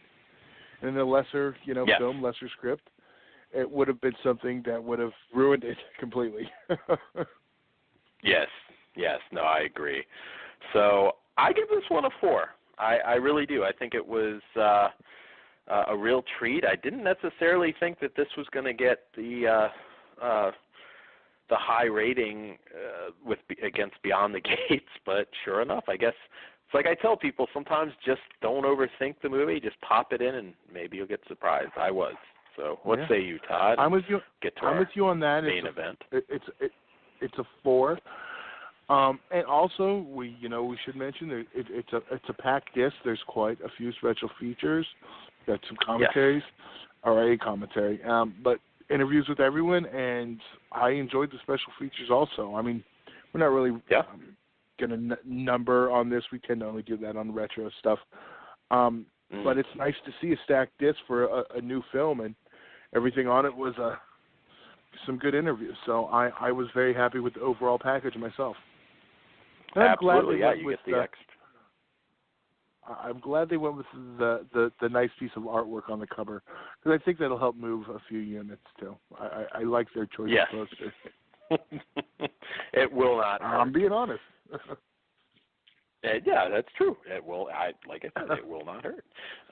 So on to our main event of the evening, which is another Vinegar Syndrome Blu-ray for Jack Frost. Todd, I wish you also had some missing Shannon Elizabeth footage, but you did not. You do. We do still get to see that in glorious 1080p. If you're unfamiliar with Jack Frost, shame on you, but this is from director Michael Cooney, 1996 film. On his way to be executed, the vehicle containing notorious serial killer Jack Frost collides with a hazardous chemical truck, turning Jack into a snow-covered mutant and unleashing him on the unsuspecting town of Snowminton, the snowman capital of the Midwest. Jack immediately takes advantage of his newfound freedom and blizzardly abilities to seek revenge on the bungling sheriff played by Christopher Allport that accidentally ended his cross-country killing spree. On his way to the sheriff, Jack terrorizes the snowman-themed town and murders its residents in a variety of winterized ways. Can the residents of Snowminton fight back against the psychopath snowman from hell, or will they all end up in a snow-covered grave? Co-starring the beautiful Shannon Elizabeth, glad they got that one in there, in one of her most infamous and revealing roles, and featuring colorful cinematography by Dean Lance, director Michael Cooney's staple of video stores and late-night TV is a gleefully gory horror comedy and coming to Blu-ray for the first time from Vinegar Syndrome. All right, so, like I said, you should be familiar with this. Christmas tradition now, 20 years. I still, God, we talk about video stores. I remember seeing this and just thinking, oh my God. I mean, like, I think I was shaking, like literally shaking when I saw the cover. And again, this is firmly in the, the Scream era where you remember the unique flicks, but I still feel this one would be special even if it came out now, personally, but I guess you never know. But Todd, what was it like for you when you first saw this one? Geez. Well, 20 years ago, as we said, got to start off with, saw it on VHS, of course. It was the eye-catching cover that grabbed me, and I was this Apex that put out the VHS? My mind says it was. Yes. And I had been familiar with some of their other just straight to video stuff, and well, it wasn't always great. It was, we were always looking for horror stuff in that era, so always was going to grab it. And how could you not? Even if it even if it sucked horribly, it was still going to be a Killer Snowman movie, so you had to, immediately take it home. And upon getting it home, it was, not. It could have went the complete other direction. I was so happy and loved the film. It was so much fun. I mean, it's just, honestly, the one thing, and I do think it owes a little bit of a debt to Child's Play. I've always thought that. I don't think I've ever even mentioned, even when we did the commentary. I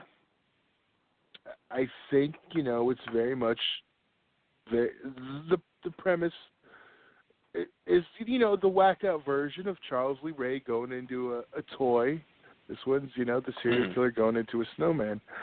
But on that note, an interesting question for you: could they have made this scary?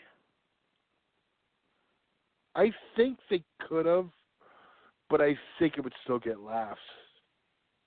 That's what I'm saying. Like, I think they could have maybe a Scarecrow's vibe. I don't know. I think they could have made it more scary. I don't think once you see the snowman, it's hard to make it scary. Yeah. Well, you go more, keep it eerie at first. If you never saw him move or talk, and you just saw like the snowman after, and a lot of quick cuts during the actual killing, I think you could make this scary. Until the icicle fangs, I don't know, maybe. You'd have to change a lot too, but I think you could get away with it. I mean, think more Uncle Sam than... Yeah, another unique cover at the time. Yeah, that's why I've always associated... Bleeders was another one. Yeah. I mean, the greatest, gimmick cover of all time, though, was Frankenhook. Let's be real. That's true, but that's going a few years back. I'm kind of more late 90s. I know, but I just want to give it its props. Come on, want a date? Absolutely. That is some would argue not to be beat. Some would argue Dead Pit. Some would argue Dead Pit with the light up eyes, but I got to go with Want a Date. Sorry. Oh, no, I agree. That's the all-time best. But because it's interesting, because obviously this is going to be a love fest, and you can go back and look at our commentary on, again, I want to keep putting this over, our new Blog Talk destination, which is. I said maybe we should share that after we're done tonight, just in case. Oh, absolutely, yeah. It's been 2 years since we recorded that thing. That's true, and you can get it now. blogtalkradio.com dash. I'm not tech inclined, Cod. It's a dash / or no? Am I getting that mixed? Todd, you read it. I don't know the difference between a slash and a dash. I don't know. Okay, so blogtalkradio.com /flesh/wound/radio. I got that right, I take it. He did it exactly backwards. Sorry, guys. We'll figure it out. Look on the page. Yeah, look at our Facebook page. We're in. Well, if you're listening to us, you probably already knew that. But yes, it's a new Blog Talk account, so that's why you're not seeing new stuff. On the old stuff, we'll probably be pushing that a little bit for a while now. So anyways, the extra features on this, because again, it's a love fest, and I do want to talk about the extra features because it had the commentary track had some very interesting stories about this, because I mean, this is one I was always really curious to hear about the making of the movie, and of course they talk about Big Bear at the time, which ironically, Todd, I believe never opened the door. We shot there also. So it's another theme we have going. And they talk about it being like the hottest January, I guess, at that point. There was like no snow. So they talk about having to, work around that with the cotton that they had to lay down and all that, and some of the inside jokes in the movie. What I thought was one of the most interesting things. This almost, I shouldn't say this, but the way this film was born was a Renny Harlin film. Cooney had pitched it, and it was going to be a $30 million film. At that point, the element of a serial killer somehow with water, being able to possess water. Somehow I don't think it would have been anywhere near as good as Jack Frost, but he talks about it. The story goes. Yeah, I was going to say yes.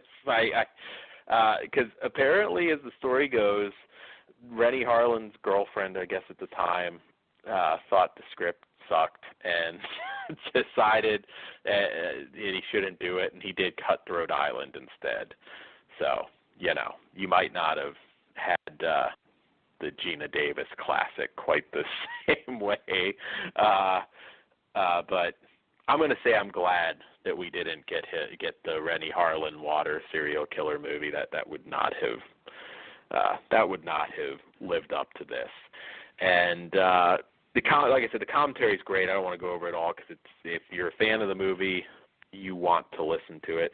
Very problematic shoot. He talks a little bit about money, just disappearing at the last second, and really kind of having to get creative with some of the stuff. I think it was going to have a lot more elaborate kills. But again, I think it worked out because you wouldn't have had the movie that we have and have loved now for 20 years. So, yeah, I was particularly, Vinegar Syndrome, it's always great, but I was particularly impressed by the extra features here. And even Scott McKay talking about how it's amazing how many people still come up to him and say, like, this was my favorite movie. I watched it in my dorm, and he has a good humor about it. What did you think of the extras? I agree. Because this is really our first, really good special edition. There was never any extras on the other disc. Isn't there a commentary for part 2 on that disc on the TV? I believe there might have been a commentary for part 2, and I'm not positive, but I think there was. All right, but it was just which it was done at the time, so they're just going to put themselves over. Basically, we know that. But this is my 20 years later. There's a lot of reflection, and Jesus Christ, 20 years. I know that seems so long, and it's enough time for people to be honest about productions. That's why I'm always a fan of the stuff like this versus stuff done at the time. It's like it's hard to distance yourself from what you're just doing. Yes. and this absolutely. is and this is what I wanted finally for Jack Frost. I remember when this was announced, we both nearly shit ourselves because it was just like, oh yeah, never in a million out years of nowhere expected we'd be getting Jack Frost, Karen Shannon Elizabeth in 1080p. Yeah. Which is an interesting story about that as well. I won't get into the whole thing, but about shooting that on the lift, and also Shannon Elizabeth totally being a bitch on the Tonight Show when she was promoting 13 Ghosts as the first horror film she's ever done. Todd, you got to pull up that interview too. All right. Well, let's be honest. Jack Frost wasn't really a horror film. No. Maybe the first straight horror film she was ever in, but yeah. We both know Jack Frost is definitely a horror comedy. Of course, but it's a horror film. It's in my horror section. I'm not putting it with blazing saddles. It's a horror film. I agree. It is, but yeah. Are you surprised? No, I am not surprised, but I'm just saying And hearing now that maybe that bathroom does not really exist being a set, I'm sad. My dream died. I'm sure you are. I knew it. I knew it did. I'm sorry. I'm just saying that tub, it's in a warehouse somewhere, and we're still on a quest to find it so I can take a picture in it. So just saying, anybody, any night watchman, with the hookup that can, sneak me in the back, there's a 20 spot for you if you just let me take a picture with the carrot in the bathtub. I'm just saying. He'll even let you sneak in his back if you let him do it. there you go. That might be the condition, and I would still probably do it to get a picture in that fucking tub. I'm just saying, because that's I've always wanted. I want a photo op. Shannon Elizabeth does conventions now, so I'm just gonna say, I'm not saying she has to be naked. I'm not gonna be ridiculous, but I want a snowman prop and Shannon Elizabeth sitting there like she's screaming, and I get to hold a carrot, and that can be like the photo op. Days of the Dead's February. That's what I want. You know what? Actually, I got something for the end of the show we got to talk about. Just remind me, Silent Night, Deadly Night. We'll talk about that. Sure. I would. Yeah. Why isn't she doing in the tub snowman photo ops? Yes, that should be a thing. That needs to happen. I would pay $200 for that. And I'm not even fucking joking. I would. I know you're not. And there's some other nutcases out there that would do the same, I'm sure. But shit, she gets two of them. If she gets two of them, I'm not being pervy. I'm not saying you get to touch her, do anything, but I'll hold the carrot, and you have the snowman prop, and you just have her there screaming. That's all I want. That's all I want. Is this when I say, look how many people paid for the Sunny in the bed photo op? I'll put it this way. It could be a Nadia American Pie photo op with her fully naked and the same price. I will still take the Jack Frost photo op. That is how committed and how much I love Jack Frost. Spoiler alert, this movie's a 5 and a 5.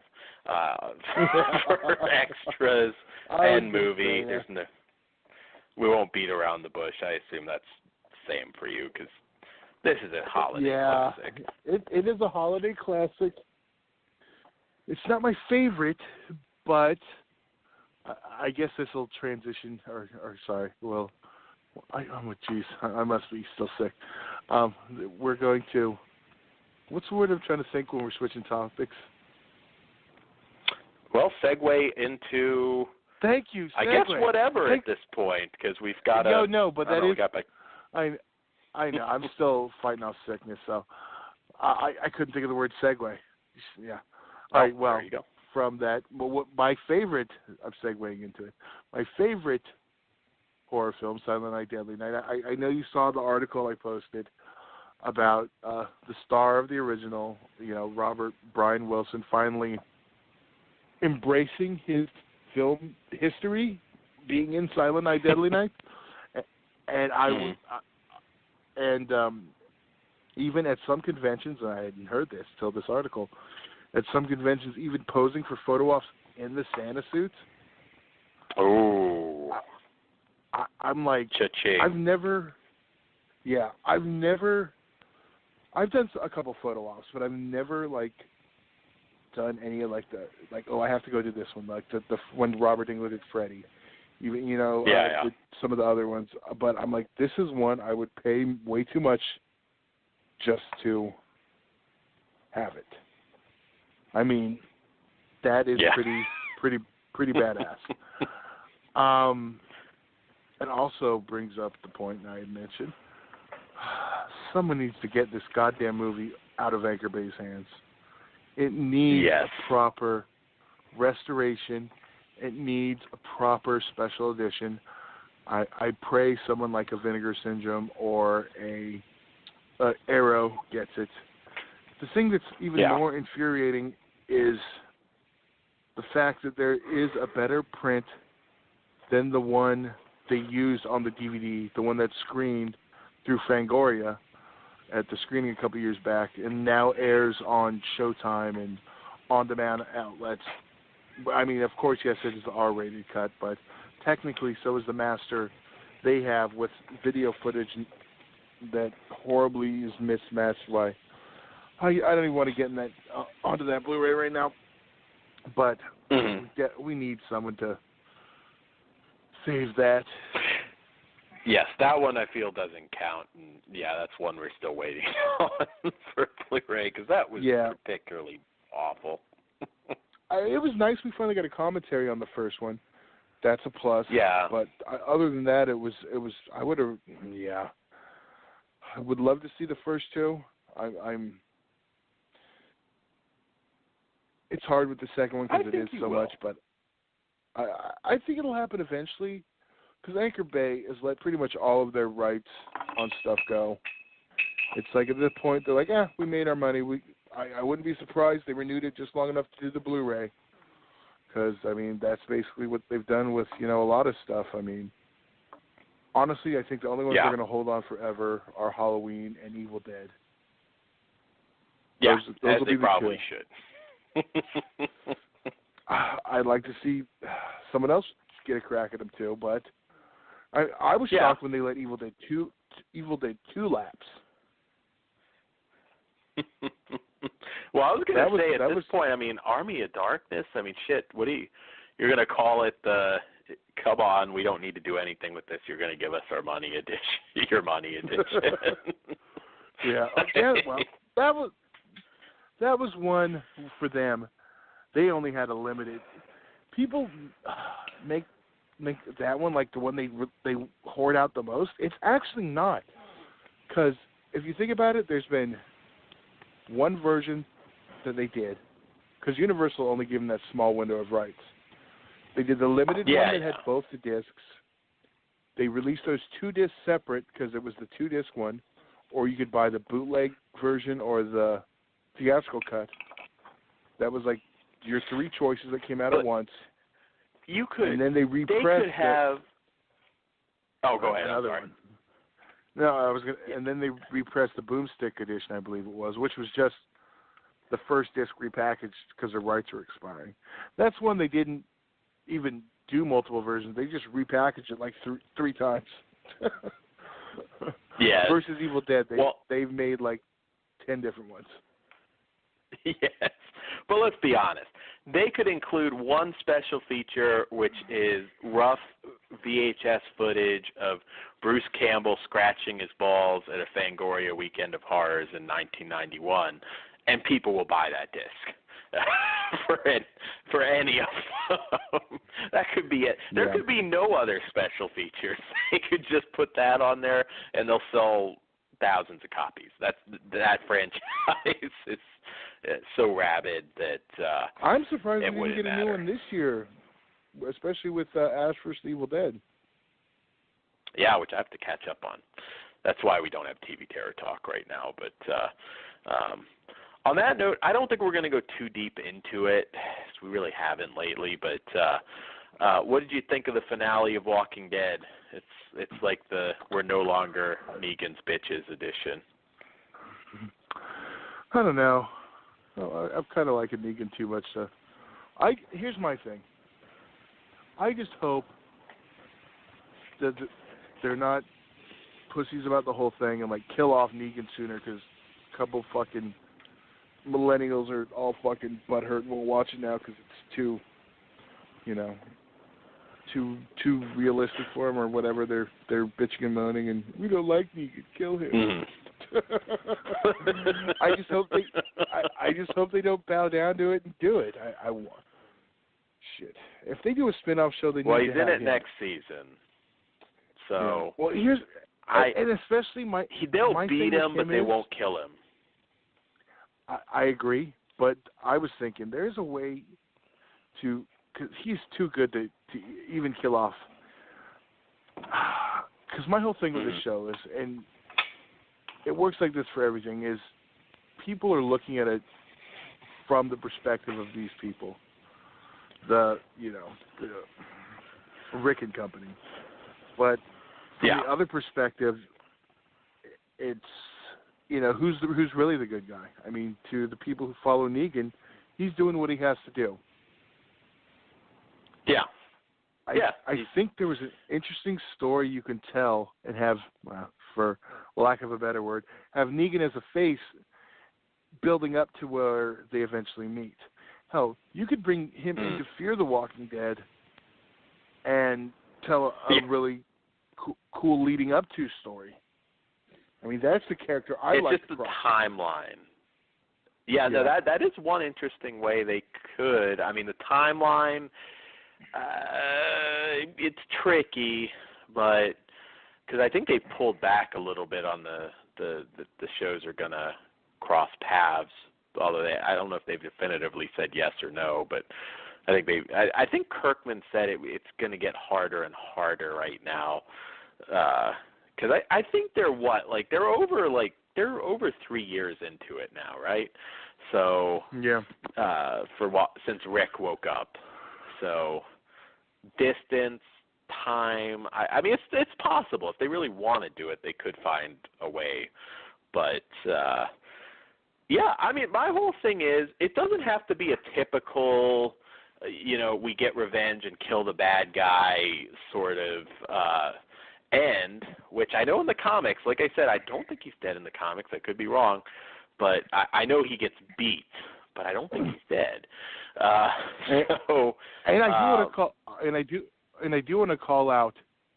Okay, back to my perspective thing. What fucking oh my god, my fucking brain is totally You're still Norman thinking Reedus, about Jack Frost shower scene. No, I can't think of Norman Reedus' fucking character name, and it's just like brain. Daryl. There's a bunch of 12-year-old girls now that are not listening anymore, Todd. I know. I again, I've been fighting off sickness, so my brain's not at 100%. I know that was a complete brain fart. Daryl, look at what he did in that episode when he left Negan's compound. Yeah. Anyone else? Yeah. But because that is 100% a heel move, he, for no reason, why did he kill him? Killed the poor fat guy that just wanted, basically he's just there. I don't think he has much say in what's going on. He's just trying to survive, and Negan's the boss man. I mean, it was. And technically they started it with Negan. I'm not saying he wasn't the type that once he discovered them wasn't going to go about things the exact same way, but they killed a ton of his people, and And that's my whole thing. That's where the whole perspective comes in. Because if this show was all following Negan all the way up, all your sympathy would lie with him. But because we were following Rick through this journey, in this world, there's no good or bad. It's just what you do to survive. So I don't think there's anything morally right or wrong with what either group is doing. So, do you think, though, that we could have like a spinoff where, I mean, I know we could, but do you think it's even possible that they would do it, that you're following people that are just totally fucked up and, to most people evil? People love the Devil's Rejects. I'll leave it at that. Yes, that's true. Well, but I don't know if I'm going to call that mainstream. I don't know if AMC is going to have... No, I know that, but I'm saying, there's enough people that, Dexter, he was a fucking serial killer. I mean, that was mainstream. With a code, though. You know what I mean? That one kind of gets away with it. That is true. Okay, quick. Not to stop you, because, we're going into the archive. We're about ready to wrap up here, so don't feel you're being cheated. But we will be on, I don't know when we're going to record it, but we'll have a show. We'll probably set it to air for Thursday, so same time, same channel. I think we're doing two now. So you were saying, Todd? I don't know.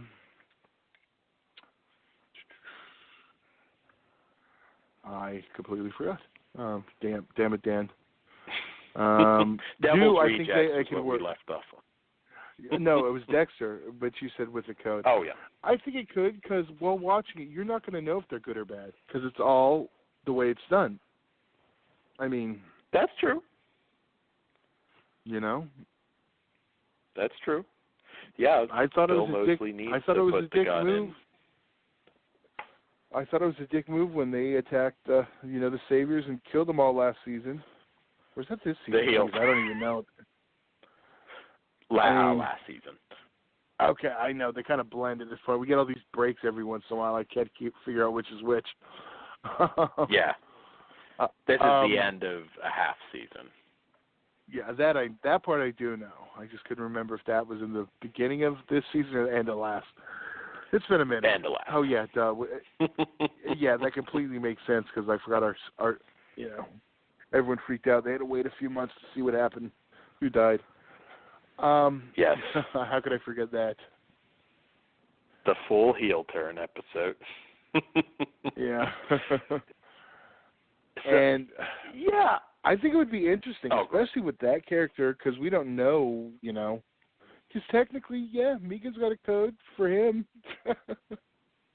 Yeah, I like the idea of maybe just some other asshole or something's in charge and following his rise to power. If nothing else, it'd be a good movie. I've always said that about Walking Dead. It's so popular, and that's a way to spike some ratings. Do some prequel stuff, just for movies. I'm not a big fan of prequels, at least when you're talking the same characters in terms of shows. But I would do it that way. I would do some movies. You could have a governor one. You can have, Negan. Yeah, that's true. Well, the Daryl. problem is you got to market the dickhead guy, and it's kind of hard. I'd like to, I'm sure we'll probably get one. I mean, they can even do flashback episodes. Those I'm cool with.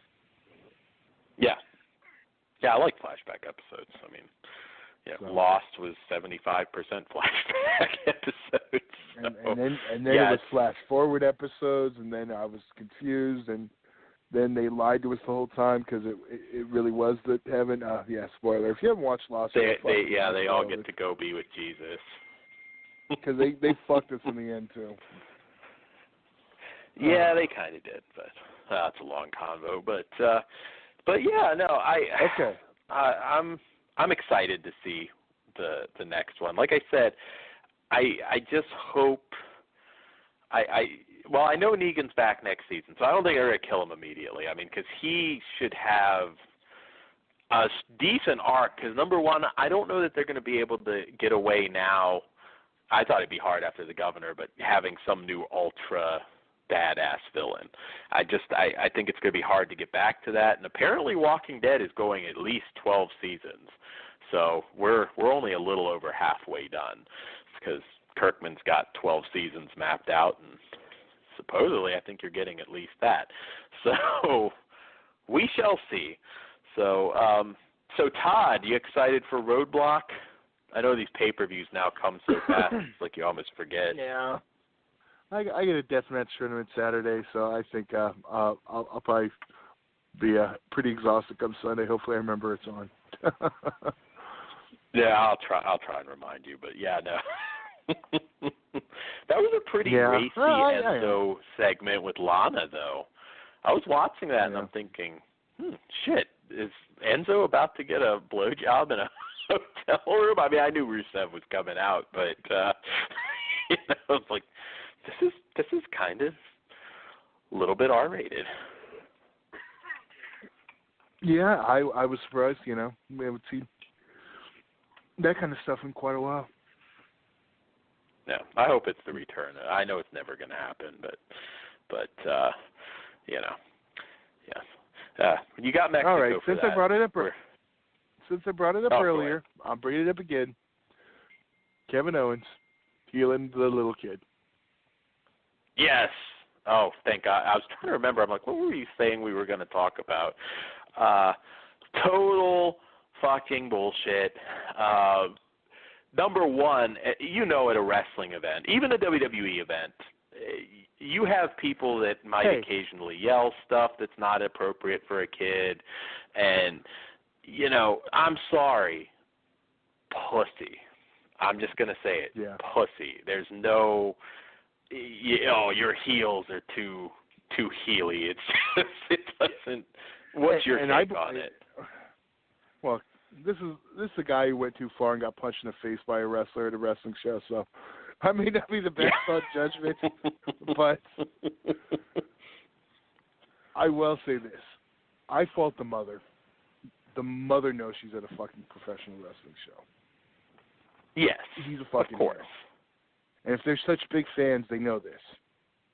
That's when you tell your boy, you're like, if he's visually upset, you just tell him, hey, you know what? You're part of the show now. The heel fucking talk crap to you. That's cool, and that will turn the kid around. All you got to do. Exactly. Because honestly, she should have just told him, look him in the eyes, and say, "Go eat a cheeseburger, you fat fuck." And there you go. Yeah. And yeah, exactly. That's the next step. So wait till he's at least 10. Yeah. Wow. I don't know. Well, one of my friends brought their nephew at the last show, and it started with this guy sucks, and by the end he was shit and fuck this guy. So he's not 7. I don't know. To the point the wrestlers are like, watch that fucking kid's out with belt. I was soap and shit. Welcome to the underground. Wouldn't it have been better, though, if it was Bully Ray? Do you know who I am? He would have smacked, like, the kid's drink out of his hand.